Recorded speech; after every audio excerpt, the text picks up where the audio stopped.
اسرائیل نے ایران پر حملوں کے دوران مجھے بھی قتل کرنے کی کوشش کی لیکن ناکام رہا۔ میرے قتل کی کوشش کے پیچھے امریکہ نہیں اسرائیل تھا۔ ایرانی صدر مسعود پزشکیان کا امریکی صحافی کو انٹرویو۔ کہا نیتن یاہو 1984 سے ایران پر ایٹمی ہتھیاروں کی تیاری کا الزام لگا رہا ہے۔ ایران نے کبھی ایٹمی ہتھیاروں کی تیاری کی کوشش نہیں کی۔ رہبر سید آیت اللہ علی خامنائی نے ایٹم بم بنانے کو حرام قرار دیا ہے۔ ایران نے ہمیشہ IAEA سے مکمل تعاون کیا۔ ایران کی مذاکرات میں دوبارہ شمولیت مشروط ہوگی۔ کسی بھی مہم جوئی کا جواب نہ صرف سخت بلکہ غیر متوقع طور پر شدید ہوگا۔ جنگیں میڈیا، ہتھیار یا سیاست سے نہیں بلکہ حوصلے، قابلیت اور اداروں کی طاقت سے جیتی جاتی ہیں۔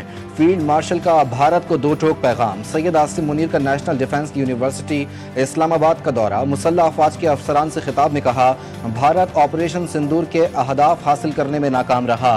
ناکامی پر پیش کی گئی توجیہات بھارت کی کمزور تیاری اور دور اندیشی کی عکاس ہیں۔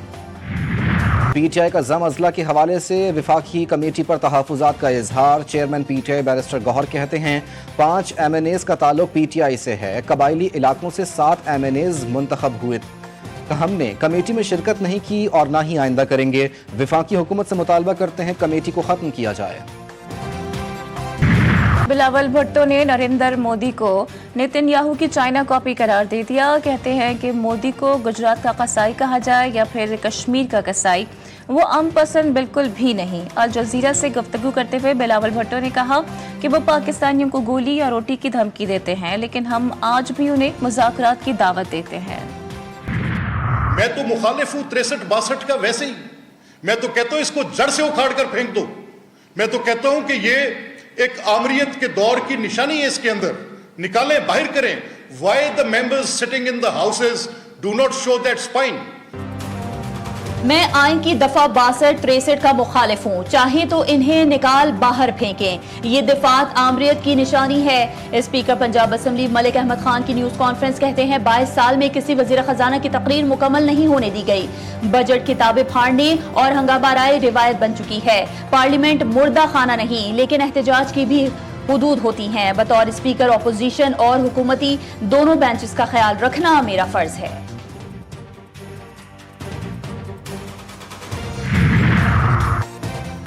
KPK میں تحریک انصاف کے لیے ایک اور مشکل سینیٹ الیکشن میں PTI کی 3 سے 4 نشستیں ہاتھ سے جانے کا امکان۔ KP سے سینیٹ کی 11 نشستوں میں 7 جنرل، 2 ٹیکنوکریٹس اور 2 خواتین کی ہیں۔ فارمولے کے تحت 145 کے ایوان سے جنرل نشست پر 19 ووٹ درکار ہوں گے۔ آئین جب دل و دماغ میں بستا ہے تو ترقی کی راہیں کھلتی ہیں۔ وفاقی وزیر قانون اعظم نذیر تارڑ کا لاہور میں تقریب سے خطاب۔ کہتے ہیں پاکستان میں قانون کی حکمرانی ہے، نفرت نہیں محبت بانٹنی ہے۔ ہم نے متحد ہو کر ترقی کے منازل طے کرنے ہیں۔ پاکستان کو خدمت، زخموں پر مرہم رکھنے والوں کی ضرورت ہے۔ کہاں ہے حکومت، کہاں ہے قانون؟ بچے کو گاڑی چلانے کی اجازت دینے والے والدین اور نظام پر سوالیہ نشان۔ شاہدرہ میں کم عمر بچہ قاتل بن گیا۔ 14 سالہ کمسن ڈرائیور کی تیز رفتاری 3 موٹر سائیکل سواروں کو روند ڈالا، 1 جاں بحق اور 2 شدید زخمی۔ حادثے کی CCTV فوٹیج GTV نیوز نے حاصل کر لی۔ ملزم حاشر گرفتار، جاں بحق شہری کے بھائی کی مدعیت میں مقدمہ درج۔ پسند کی شادی کرنا جرم بن گیا۔ کراچی کے علاقے بلدیہ اتحاد ٹاؤن میں لڑکی کے ورثہ کی فائرنگ سے ماموں بھانجا جاں بحق۔ فائرنگ سے ایک ماموں زخمی بھی ہوا۔ مقتول لڑکی کو بولان سے بھگا کر لایا تھا۔ فائرنگ کا واقعہ پسند کی شادی کرنے پر پیش آیا۔ مسلح ملزمان لڑکی کو بھی ساتھ لے گئے۔ کراچی کے علاقے کورنگی میں دن دہاڑے 10 لاکھ روپے کی ڈکیتی۔ ملزمان نے خاتون اور مرد سے 10 لاکھ روپے لوٹ لیے۔ CCTV فوٹیج GTV نیوز نے حاصل کر لی۔ مقدمے کے مطابق ملزمان نے راستے میں روکا، رقم کا تقاضا کیا۔ ساس نے 5 لاکھ روپے دیے۔ ملزمان نے کہا 5 لاکھ روپے اور دیں، ہمارے پاس پکی اطلاع ہے۔ ملزمان نے پورے 10 لاکھ روپے نہ دینے پر قتل کی دھمکی بھی دی۔ PIA کی کراچی سے اسلام آباد جانے والی پرواز بڑے حادثے سے بچ گئی۔ پرواز سے پرندہ ٹکرا گیا۔ اسلام آباد ایئرپورٹ پر دوران لینڈنگ پرندہ ٹکرایا۔ پرواز میں 150 سے زائد مسافر سوار تھے۔ اسرائیلی فوج کا یمن کی حدیدہ بندرگاہ پر فضائی حملہ، کم از کم 38 افراد جاں بحق، 300 سے زائد زخمی۔ یمنی بندرگاہوں راس العیسیٰ، حدیدہ اور السلیف سے انخلا کے حکم کے 15 منٹ بعد بمباری۔ اسرائیل نے حملے کو حوثی باغیوں کی جانب سے بحیرہ احمر میں تجارتی جہاز میجک سی پر حملے کا جواب قرار دیا۔ اسرائیلی حکام کے مطابق حملے حوثی باغیوں کے زیر استعمال بندرگاہوں اور تنصیبات پر کیے گئے۔ قطر میں اسرائیل اور حماس کے درمیان جنگ بندی مذاکرات کا پہلا دور بے نتیجہ ختم۔ فلسطینی حکام کا کہنا ہے کہ اسرائیلی وفد کو معاہدے کے اختیارات حاصل نہیں تھے۔ اسرائیلی میڈیا کے مطابق حماس کے مطالبات ناقابل قبول ہیں۔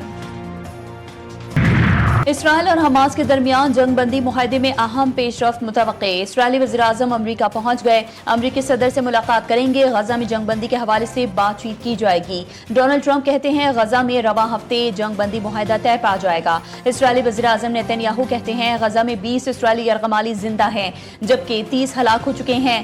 ہم ان یرغمالیوں کو واپس لانے کے لیے پرعزم ہیں۔ حماس کو سیاسی اور عسکری طور پر ختم کرنا ہے۔ دہشت گرد اسرائیل کو لگام نہ ڈالی جا سکی، سب سے جاری حملوں میں مزید 26 افراد شہید، درجنوں زخمی۔ 24 گھنٹوں میں شہادتیں 100 سے تجاوز کر گئیں، 10 افراد کو امدادی مرکز پر نشانہ بنایا گیا۔ ایران میں جارحیت پر اسرائیل اور امریکہ کا احتساب نہ ہوا تو پوری دنیا نتائج بھگتے گی، ایرانی وزیر خارجہ کا سخت انتباہ۔ عباس اراغچی کہتے ہیں اسرائیلی حملے میں جوہری تنصیبات اور شہری علاقوں کو نشانہ بنایا گیا۔ حملوں میں 935 شہری شہید ہوئے، بین الاقوامی قوانین کی کھلی خلاف ورزی ہوئی۔ ایٹمی تنصیبات پر حملے میں امریکہ اور اسرائیل شراکت دار تھے۔ برکس کی ایران پر حملوں کی مذمت، ڈونلڈ ٹرمپ کی برکس تنظیم کے رکن ممالک کو دھمکی۔ کہتے ہیں جو ملک بھی برکس کی امریکہ مخالف پالیسیز پر چلے گا اس پر اضافی 10% ٹیرف عائد کیا جائے گا۔ برکس کے 2 روزہ اجلاس کے مشترکہ اعلامیے میں کہا گیا ہے کہ 13 جون کے بعد ایران پر حملے بین الاقوامی قانون کی خلاف ورزی تھے۔ برکس نے اپنے بیان میں امریکہ یا اسرائیل کا نام لیے بغیر ایران پر حملوں کی مذمت کی۔